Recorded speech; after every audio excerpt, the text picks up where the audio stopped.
Welcome to FEO on the Air, the voice of the festivals and events industry in Ontario. This week, it's FEO Masterclass with your host, FEO CEO Dave MacNeil. Hello and welcome to FEO on the Air. Today we've got a masterclass for you, and we've got Henrique Reis from Reis Informatica joining us to talk about keeping your business safe in 2025. Henrique, welcome to FEO on the Air. Thank you. Thanks for having me here. So just a little bit of getting out front of the situation. A year or so ago, when FEO was looking at giving up their office space and moving to a work from home situation, we looked at our IT situation, which was an old server being kept together with pins and needles and hopes and prayers, and we thought the one thing that we really do need to get us through a work from home situation is a good IT system and somebody to manage that for us. And we had 4 people in that walked us through various options for our operation, and luckily for us, Reis Informatica was the company that we chose. And I have to say that in our first year of business working with Henrique and his team, it's been a fabulous year. We've managed the transition seamlessly.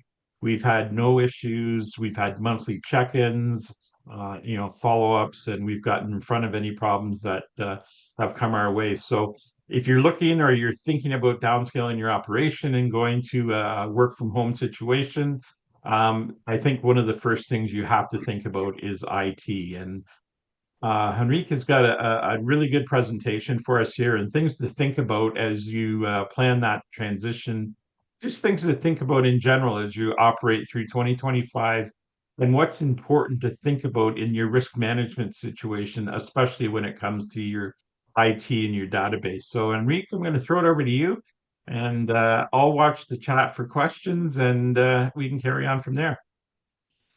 All right. Thank you very much.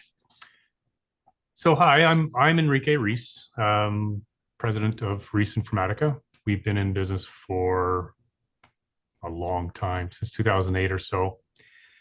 We spent years helping thousands of organizations, such as FEO, to allow them to be more successful, and allow IT not to be their the thing that stops them from being successful. So ensuring their IT, which I often say is the nervous system of a company, to ensure that IT is working well, fast, and has a place for staff to call if they need some help. Today, I want to talk about cybersecurity, especially in the kind of around the whole festival and events type of organizations and municipalities and things like that, and what it means to organizations like yours to protect themselves against cybersecurity threats that are happening every day, and more threats are happening every day, and it's getting quite interesting out there, to say the least. I just want to make it as simple as possible, not very technical. If I get too technical, I'll maybe ask to clarify. Happy to clarify it as we go. All right, so maybe next slide, Jay. So here's a quick agenda of what I want to talk about. Why cybersecurity is now considered a social responsibility. This is the kind of the new way to think about IT cybersecurity. 3 pillars of easy, effective protection, building monthly cybersecurity habits, understanding today's real-world risks. A big one, especially for folks putting on festivals and events, is protecting your databases. And I'm going to discuss a little bit about that. And then some quick wins that you can start immediately. Next slide. Thank you. Yeah. So cybersecurity is not just IT anymore. It's about trust. So in this day and age, your IT, and everybody's connected by email, everyone's connected by their websites. There's a lot of transactions going on across the internet, invoices, EDI, there's lots going on. And hackers are out there, they're just waiting in the wings to try to grab a piece of information, to try to get money from you or get information from you to attack somebody else. So this is why I talk about it to be now a social responsibility. People trust you with their personal data. So you're collecting data and you're keeping it. So they're entrusting you with this data. Cybersecurity is also about protecting your staff, your patrons, your sponsors, and your community from these attacks and other types of threats. And your reputation is on the line with every single click. What I mean by that is, for example, just a quick example, phishing email. If you click on the wrong thing, your reputation could go south very, very quickly. Okay, next. Thanks.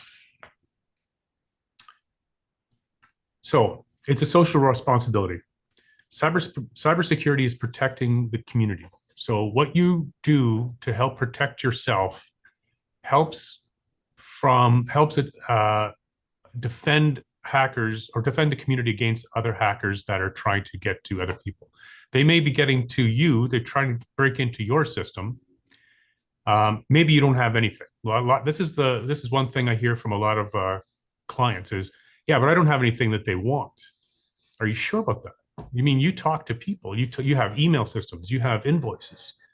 There's a lot that you may have that that hackers really, really want. You could be just a jumping off place to hack somebody else. So it is a social responsibility. Protecting yourself protects the greater community. And festivals and events are all about community, right? You really want to make sure that your festival isn't a jumping off point and marring the community that you're in. For example, your website is just a basic example. You don't want your website to be hacked and saying some stupid things that some do. You really want to protect that sort of thing. And a cybersecurity breach impacts more than just your organization. Like I said, damages the broader trust in the ecosystem, the community. Thank you. So, for example, on the right side here was an example of a hacked website. And this one here is pretty mundane. Just your security is down. They're telling you your security is down. The website's been hacked. It's been defaced. But it could do a bunch of other things, right? So your imagination can take over here. There's all sorts of things to trying to turn your website into a jumping off point for threats. So somebody just even comes by and goes onto your website. It could potentially try to install things onto your computer. So protecting your website is very important. Maybe your website has information on it, like registration for your event. Maybe there's a database behind it. Having that breached and stolen with perhaps phone numbers, email addresses, maybe even credit card information. You shouldn't have that, but you could have that on there. That could be something that could be leaked. Community event databases, and behind these websites, let's say you're relying on them to run your event, this whole database, and it's on your web server. And what happens if it was lost, destroyed? What happens to your event? These are things to think about. Phishing is probably one of the biggest ways that hackers like to breach systems, because many people aren't savvy or haven't been trained, let's say it that way, hasn't been trained to detect phishing attacks and spoofing emails that come in and tricking people to click on certain links or do certain things to allow a hacker to come in. You got to be very careful about that. I also added a little line here called QR code swaps.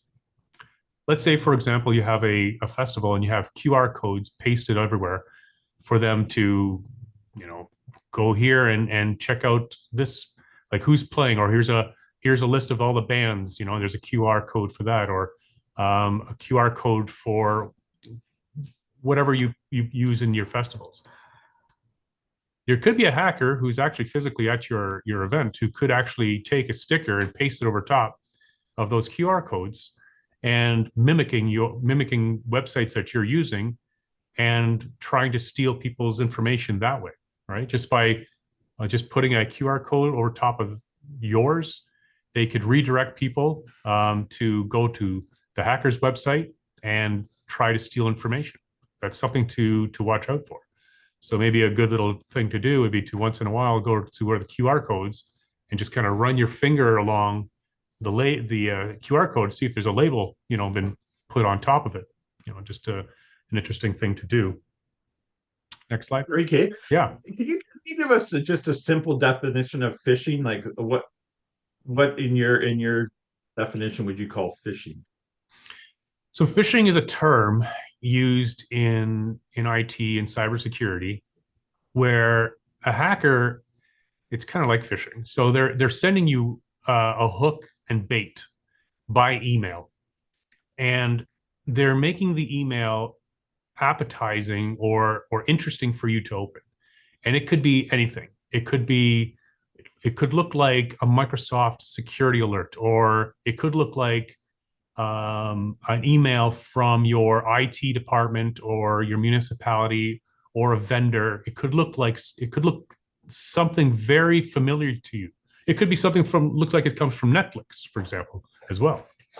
And the English will be very good these days. It used to be that you could detect phishing emails very simply just by looking at the bad grammar. But now with AI, these emails look very, very good and very well done.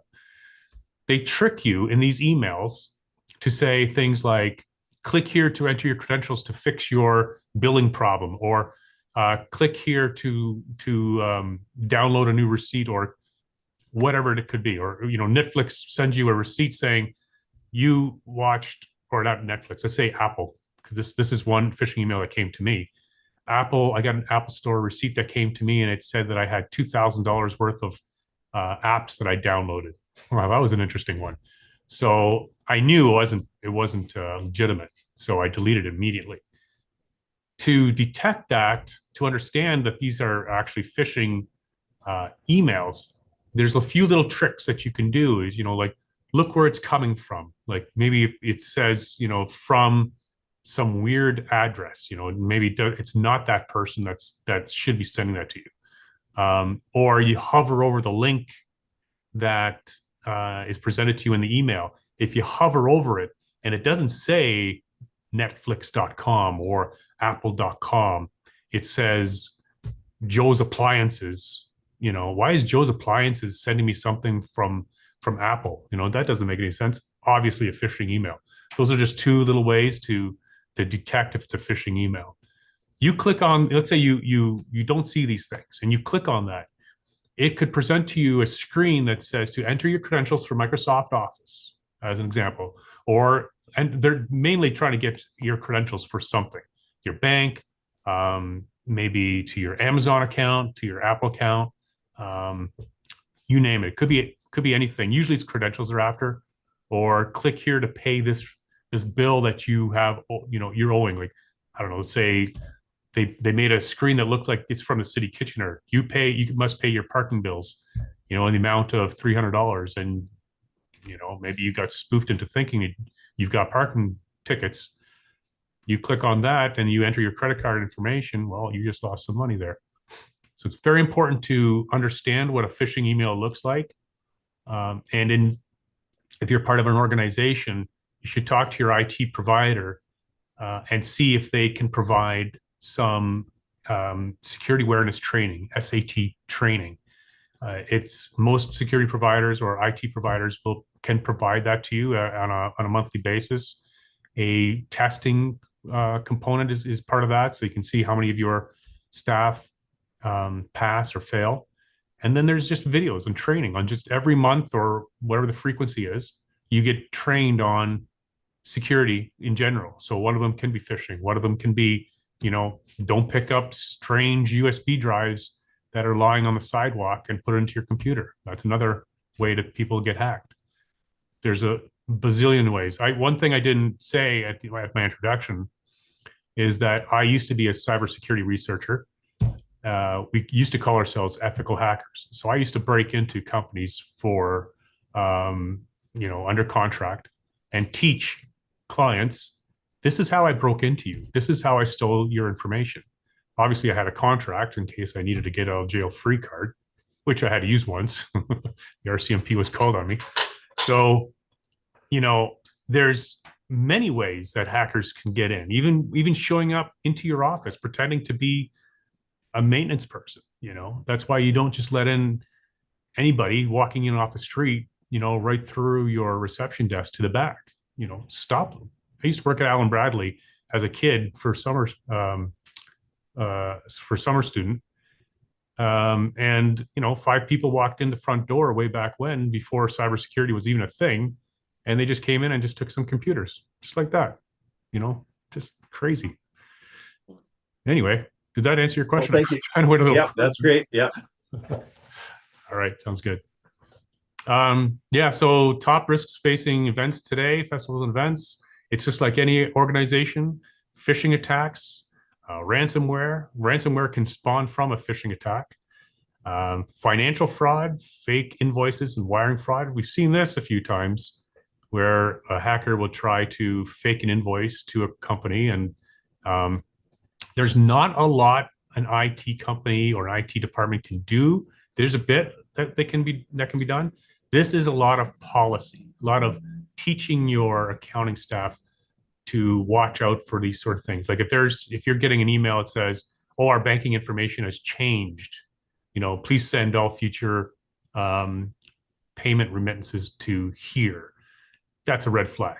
Or please send money, wire money here, and you're there's only one person authorizing that transfer. You should have 2, for example. You should always have 2. Database breaches is a risk, big risk, especially for festivals, organizations, and obviously website defacement. So I just want you to think about this. What would happen if you lost access to your registration database 2 weeks before your event? And one thing I was, before I did this, I started to do some research on doing this particular podcast. I went on the Festival Events Ontario website and, started looking at some of the past presentations. And there was a great one by Darren Winger. And he started talking about TREAM reporting. And it's very interesting. This kind of ties into that. When you're doing your TREAM reporting, for example, and Darren talks a lot about, the importance of doing that, collecting data, so that, what does your event contribute to the community? Jobs or financial contributions.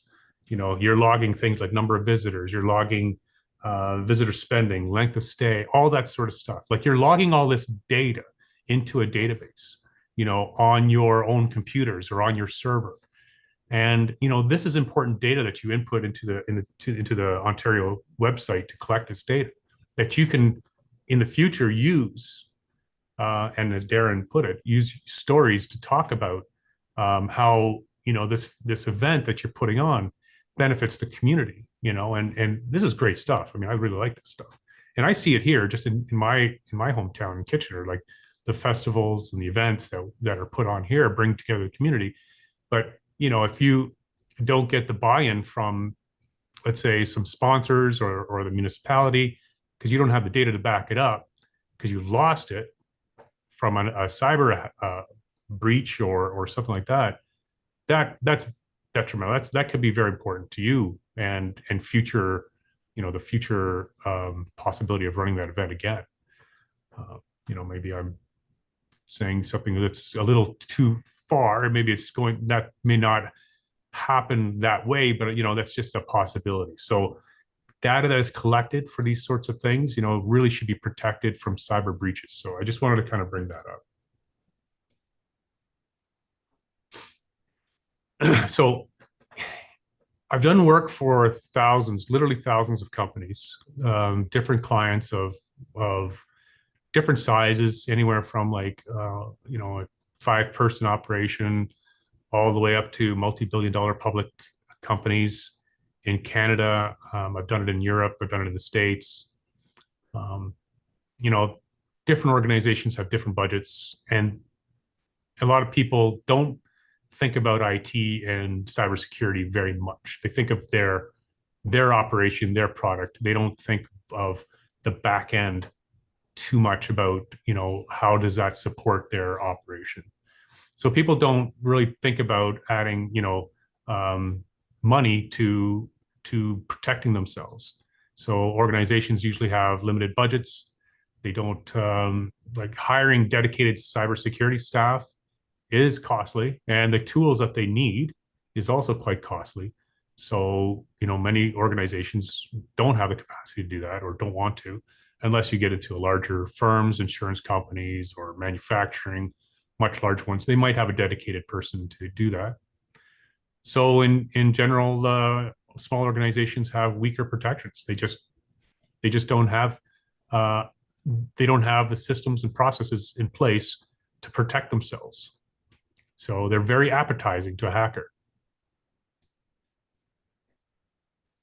So I always say that cybersecurity is a living habit. It's something that is something that you got to do day in and day out. There's no more set it, forget it. Like, I started my career back in the 90s, the dawn of internet. We were installing the internet at companies for the first time. And as the decade ran out, we started seeing the first viruses, and they're kind of amusing. So like, you type in the M and this monster, comes up on the screen. They're kind of amusing, but now they're getting worse and worse.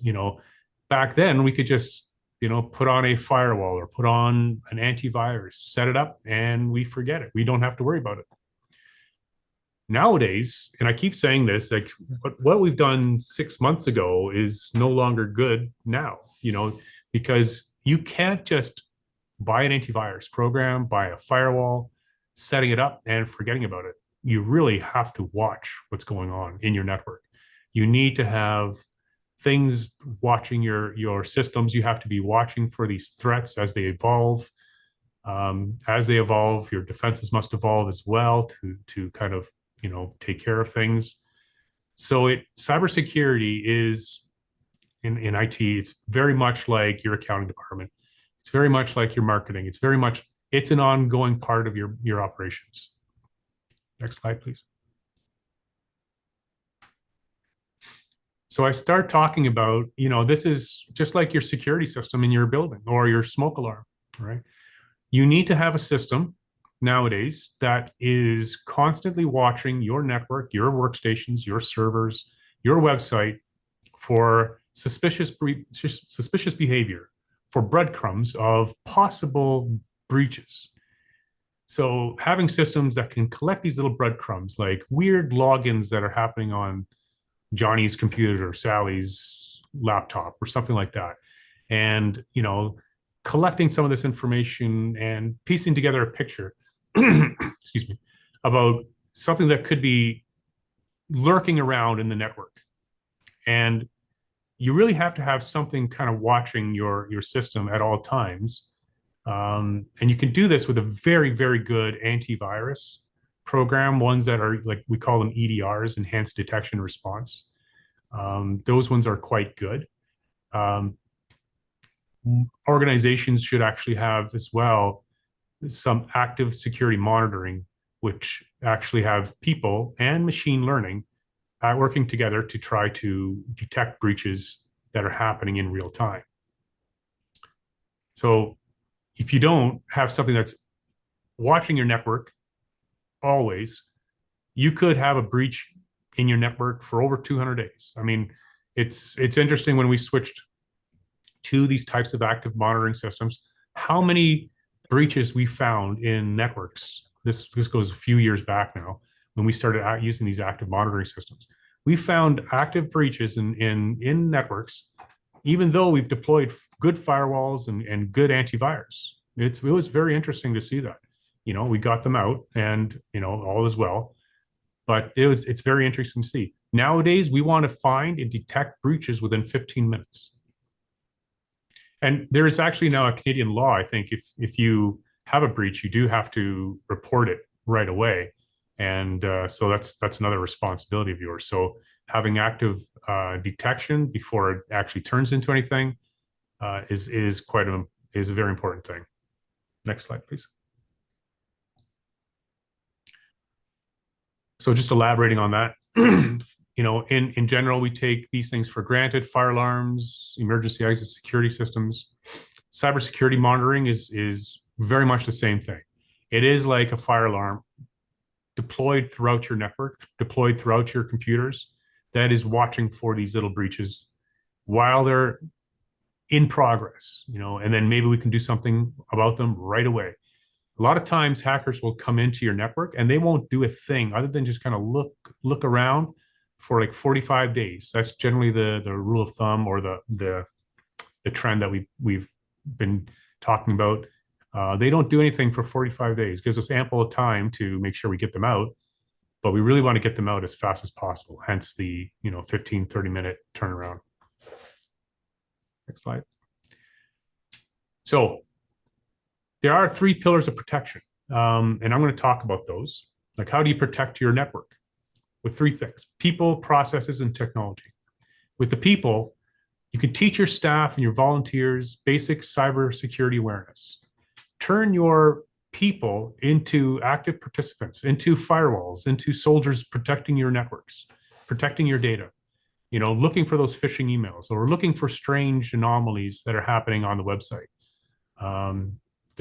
You have to be able to teach your folks basic cybersecurity, and you can do that with a cybersecurity awareness training program. And if you don't know, talk to your IT provider, or drop me a line. I can point you in the direction of some of those too.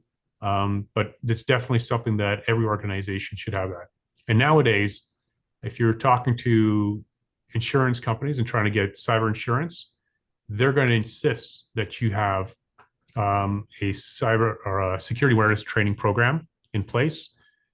They're going to insist that from going forward. So ongoing reminders and refreshers, to do the training.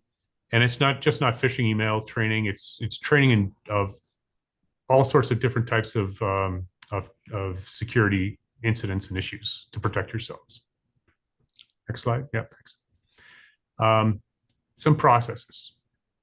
I know processes can be onerous, to make these documents can be hard.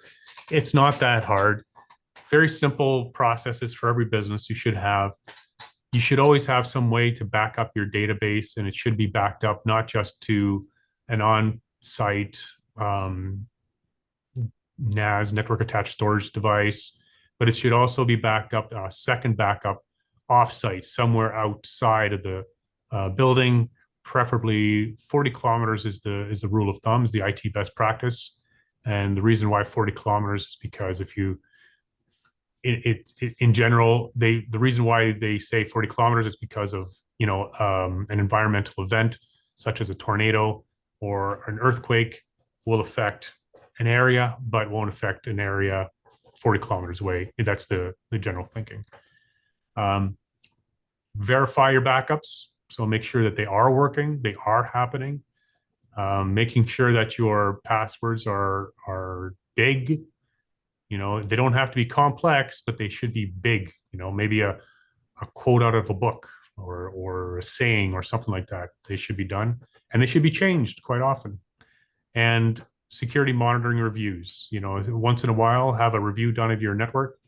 And so these are just checklists. Do we have this? Do we have this? Yes, yes, yes. Has this changed? Yes. So we got to do this. These processes don't have to be large. Regular audits of your database and access and usage.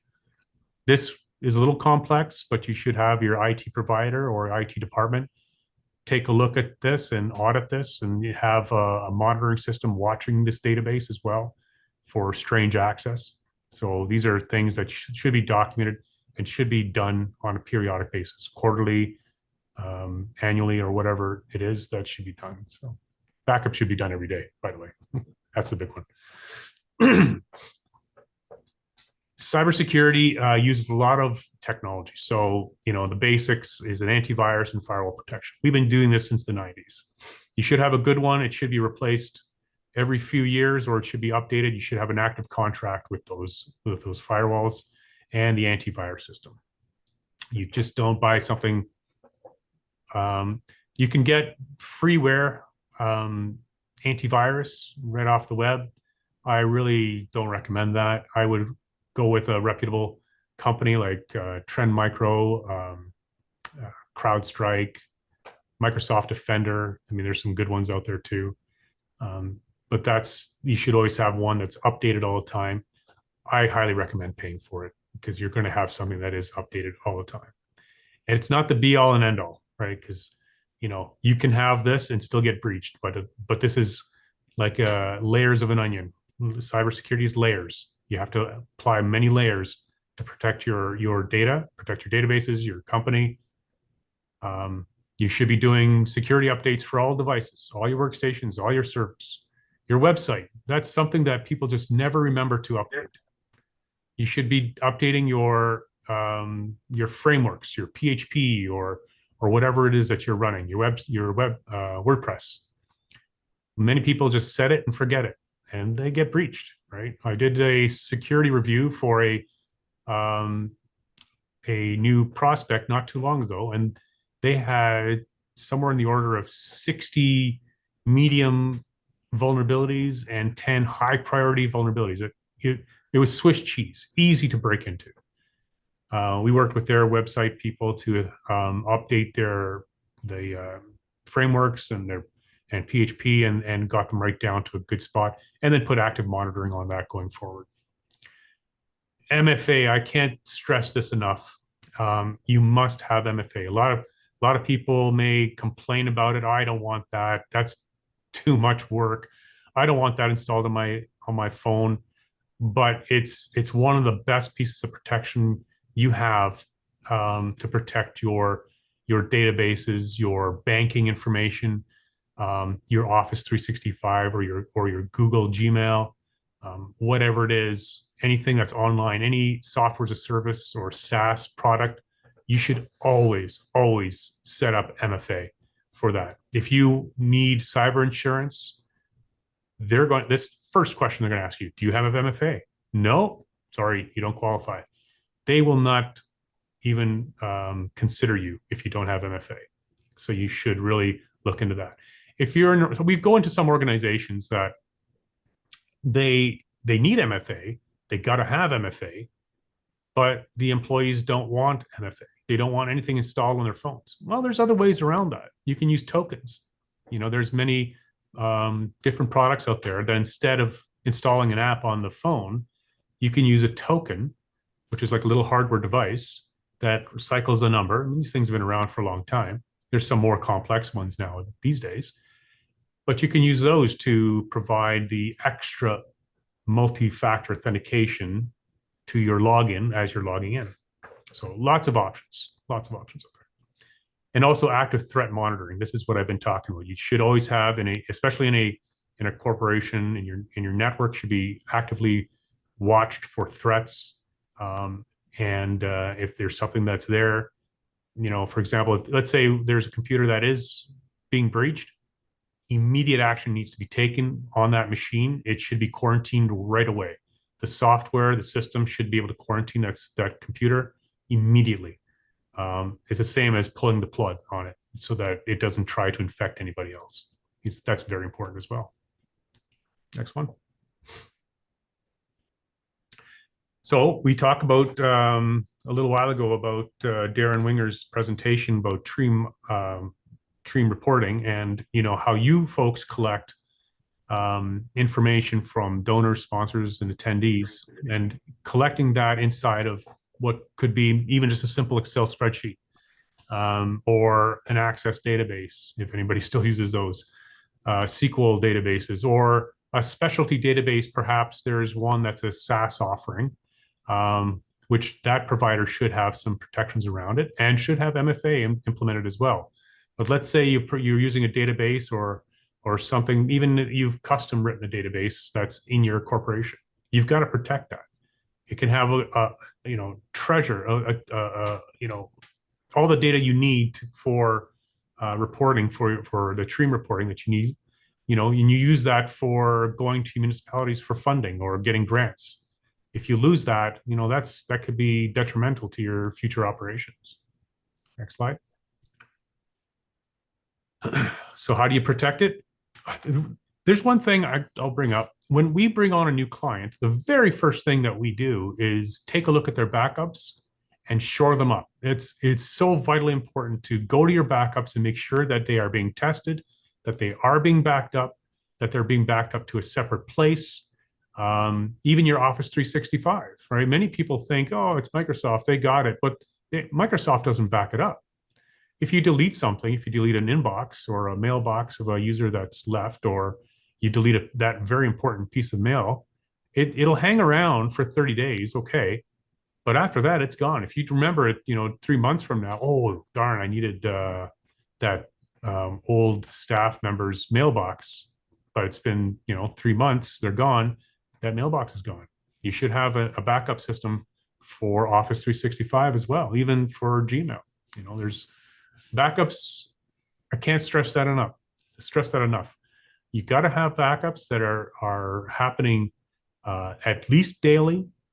Back in the old days, in the 90s, that we were just coming out of like the mainframe days.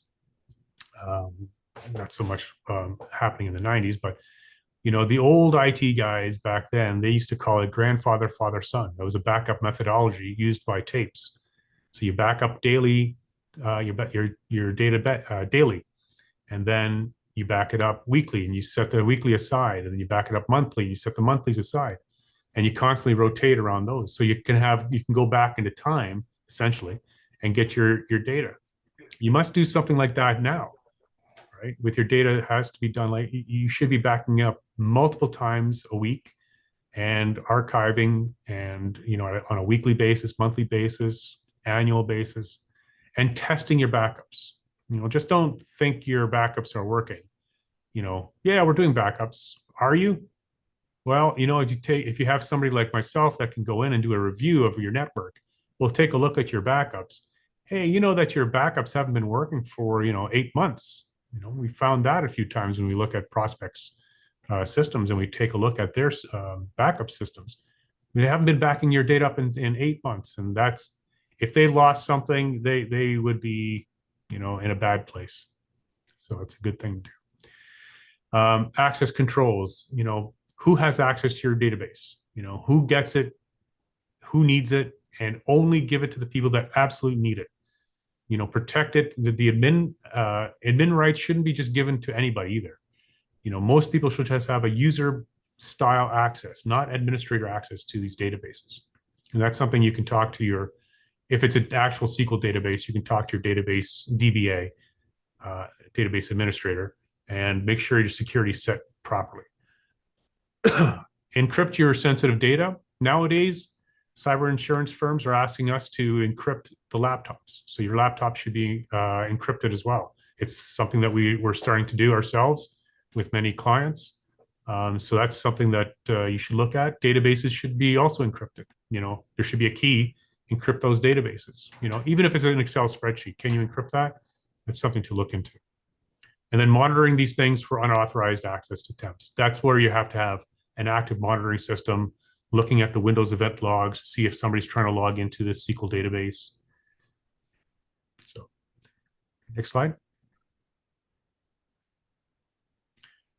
So ensuring that this might get a little, I don't want to get this too technical. So if it gets too technical, I'll try to back off a little bit. But database maintenance, I would really work with an IT department or a staff member who's a database administrator on ensuring that your databases are clean, make sure that it's not corrupt. A good database is reflected in the data that you collect. Is if it's corrupt and it's no good to you, It reflects professionalism. A well-maintained database shows how committed you are to excellence. Another reason is it demonstrates respect for your stakeholders' privacy.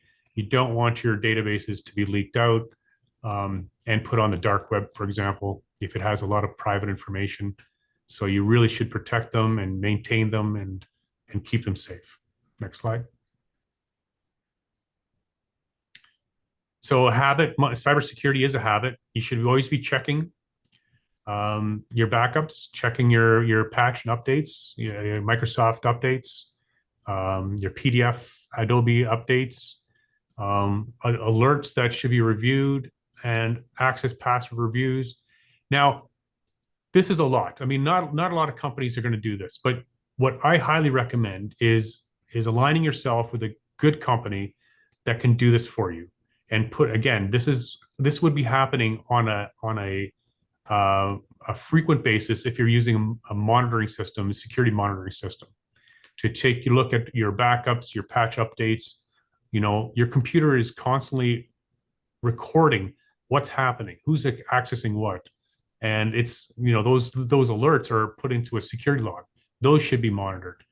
Access and password reviews should be periodic. For example, we have some clients who has their passwords have to be changed every 90 days. Access to their systems. Who has access to the systems? That's analyzed every 6 months in some cases. So that may or may not apply to you in certain situations, but I do recommend that sort of thing we got a question there. Yeah, the question is, how would an individual or a home-based business be able to protect themselves and their devices? That's a great question. So a home-based individual, if you're part of an organization and working from home, then your organization should help you with this sort of thing. But if you're a home-based business and you need to have, you should have security awareness training as well. If you can just do a Google and secure, I don't have a link for it right now, but there are some security awareness training programs that you can subscribe to and learn a little bit about that. Having a very, very good antivirus is highly recommended. That could be Trend Micro comes to mind. There's another one that I can't recall. Oh darn. One that I really like. I actually put it on my dad's computer. I forget what it's called off the top of my head. Sorry. But having a very good antivirus program that is updated, you pay for it. That's another thing to do.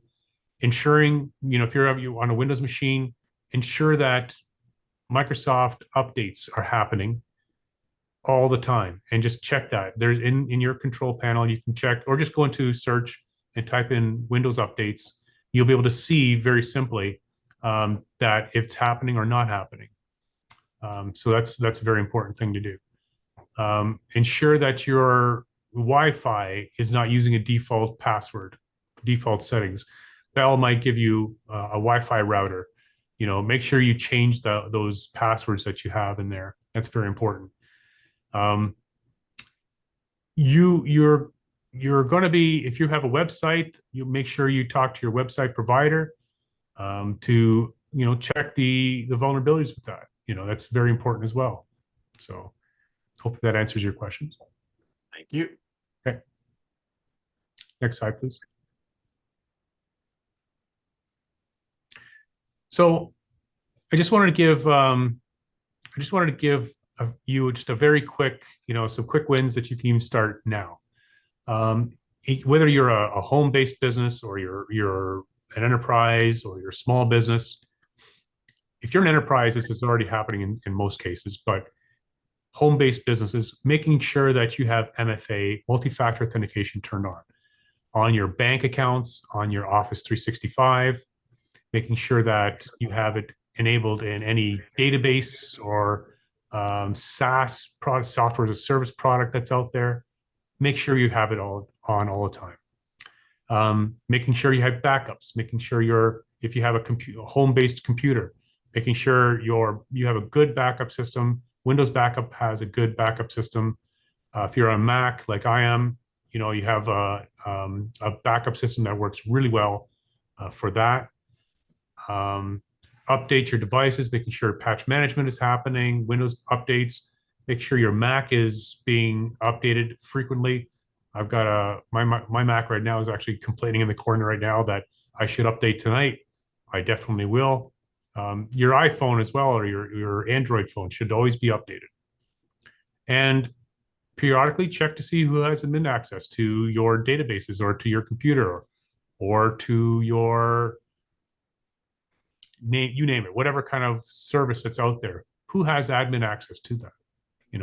That more applies to organizations and small businesses. They might set up a software as a service and everybody has admin access to that. Well, not everybody should. You should have tiered admin access. Most people should be users and some people should have admin access. 2 people should have admin, primary and a backup. And I think that's some very quick wins that you can do right away to protect yourselves. Next slide, please. It's not optional. I talk a little bit about cybersecurity, cyber insurance. They are being very sticky with this sort of thing nowadays. So, they want proof that these things are being put in place. MFA, they want proof from your Microsoft Health Score. If you ignore these simple measures, a lot of these things aren't hard to do. You could put your event, your sponsors, your funding at risk, your community, losing trust. Cyber risk is business risk when it comes right down to it. You really should take care of things. Next slide.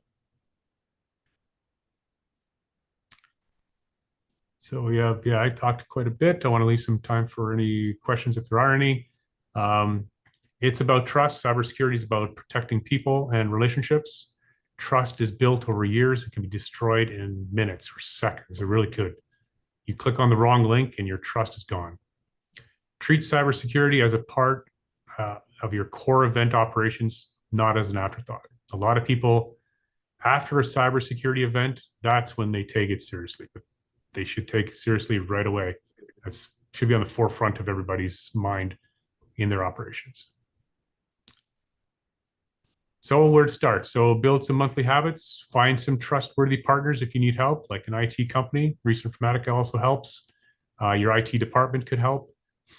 Every step forward is better protection for your event and your community.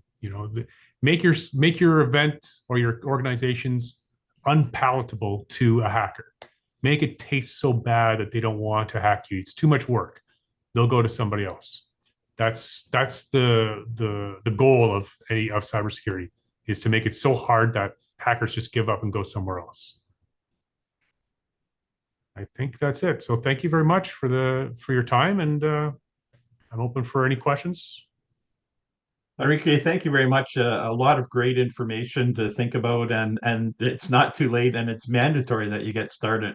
If you're not thinking about these things, it is very important. You talked about insurance companies. I know last year in our annual audit, our risk management on our IT and our cybersecurity was a big portion of it for the first time in a long time, and they really drilled down and they wanted those informations and the data sheets to prove that we were doing it, and that continued on this year. So it really is an important part of your business model, and we really thank you for the detail that you went into. It was a great presentation, and hopefully we've taken a lot away from this. So Henrique and your team at Reis Informatica, great company to work for. If you're looking for some information, Jay's got the slide up. He's got the information available to you. Henrique, thank you very much for joining us. Thank you very much for having me. So that's it for this week. Masterclass. Join us next week for Supplier Spotlight when Jay Nyhouse talks with Lori Schell, who's the Director of Sales at Bingaman's, and they're going to talk about the ins and outs of venue rentals for festivals and event planners. Until next week, I'm Dave MacNeil for FEO on the Air. Thanks for listening to FEO on the Air, the voice of festivals and events in Ontario.